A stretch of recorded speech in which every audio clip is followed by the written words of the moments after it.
Hey guys, we're Psalm 134. This is the last one, and I ran out of room, so I had a month left of the summer because we kick off in September. The first week of September is our first Wednesday of September is our first in-person gathering for men's, and so don't miss that. Like, we want you there 100%.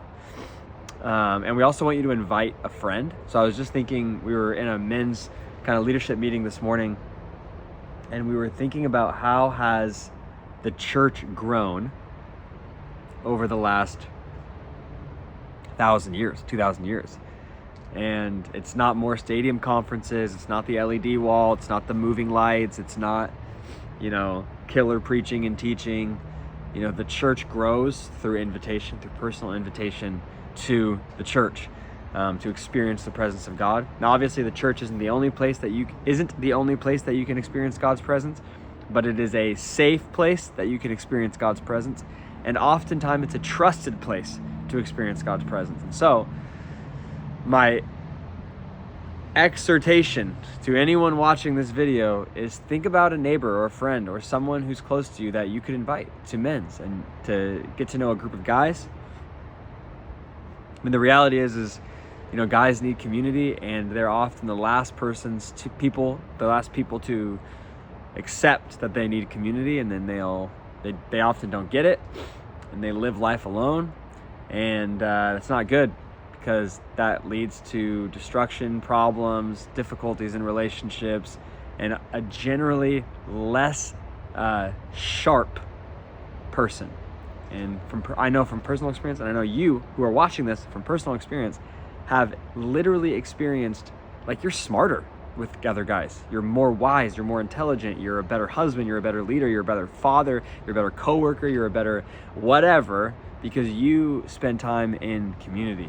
And so don't miss out on inviting someone into community at CPC. Invite them first week of September for an in-person gathering.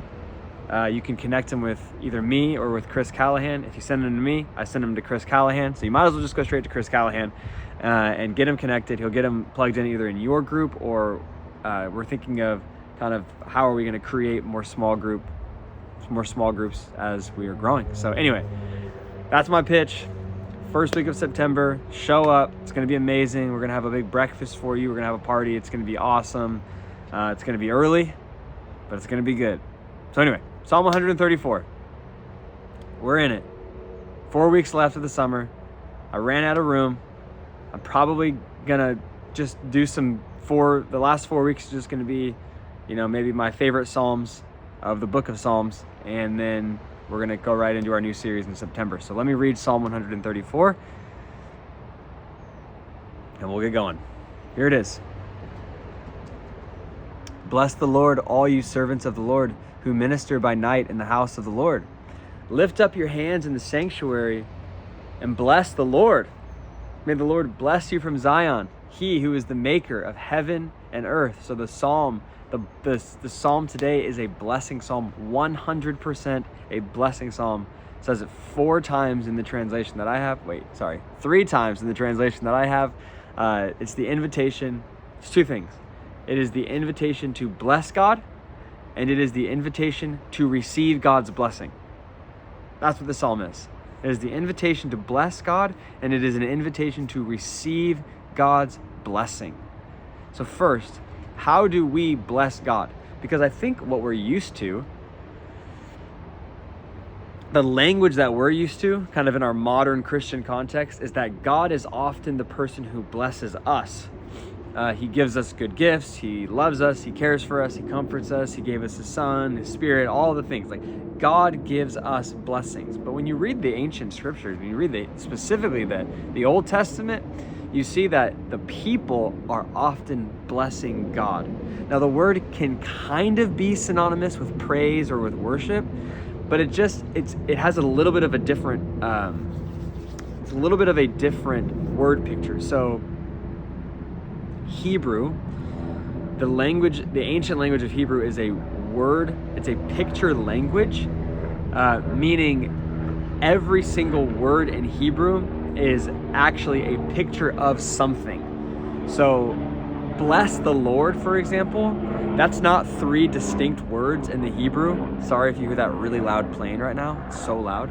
Anyway, bless the Lord is not 3 distinct words. It's actually 1 word put together. And the picture is kneeling down, bestowing a gift to a king, kissing the feet, loving the king, bestowing something to the king. It's a blessing to the king. And so the picture is the picture is of us giving a gift to the king. Now, naturally, what can we give God? He has everything, right? So it could be tithes, offerings, giving money, perhaps, but I actually think it literally means to remember who is the supplier of good things. I think that's what it means. It's to remember who is supplying all of the things for you, right? So like when you would kneel before a king, a good king, ideally, you would remember that this is the good king who's caring for your family and for your people and for all of the things. And so you're remembering the good things. And so to bless God is to remember his gifts, is to remember his blessings, and to remember his love for you. That's what it means to bless God. And so I was thinking, how can we get really practical with how you can bless God? And here's the really practical way to bless God. It is to tie the gift to the giver. I'll say it again. The best way to bless God is to tie the gift to the giver. That's what you need to do. So start small and go big. So you wake up in the morning, super practical. I woke up this morning. I looked over and I had this little kind of overwhelming affection for my wife. And my thought was, wow, I just love my wife.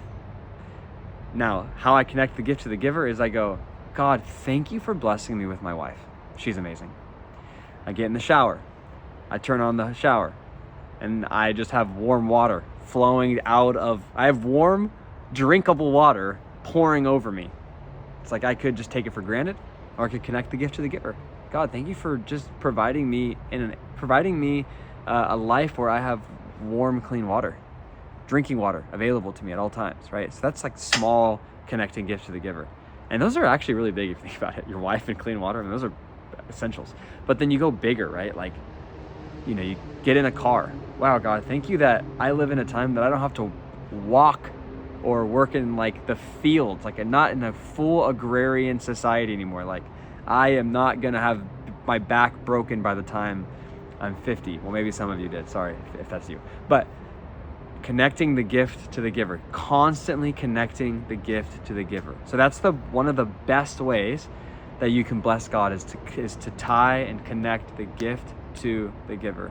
And so practically, I would just say, I would want to encourage you guys, like when you're out there and you're thankful for something, or you're having a bad day, or whatever that looks like for you, it's like, just pause and take a moment, write it down, however it works for you, and just connect the gift to the giver. Start small and go big.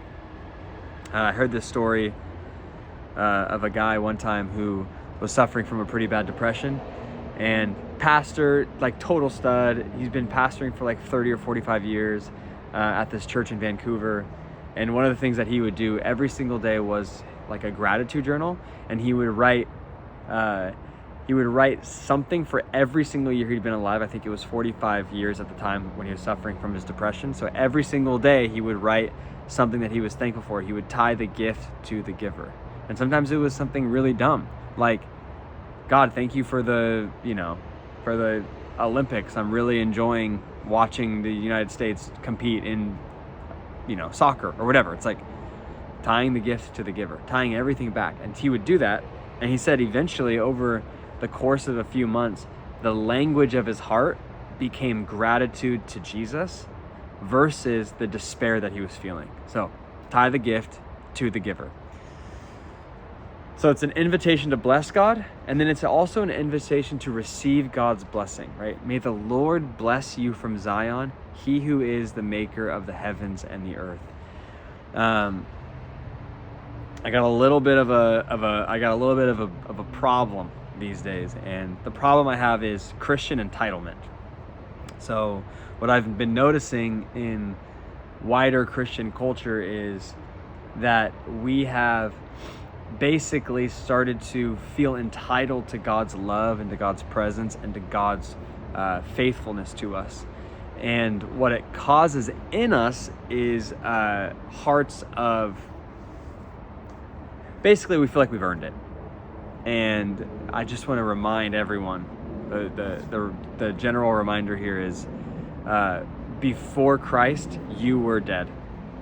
Like totally dead in your sin. You were completely, you were not alive, you were not made new, you were not being renewed into the image of God, and you were literally nothing.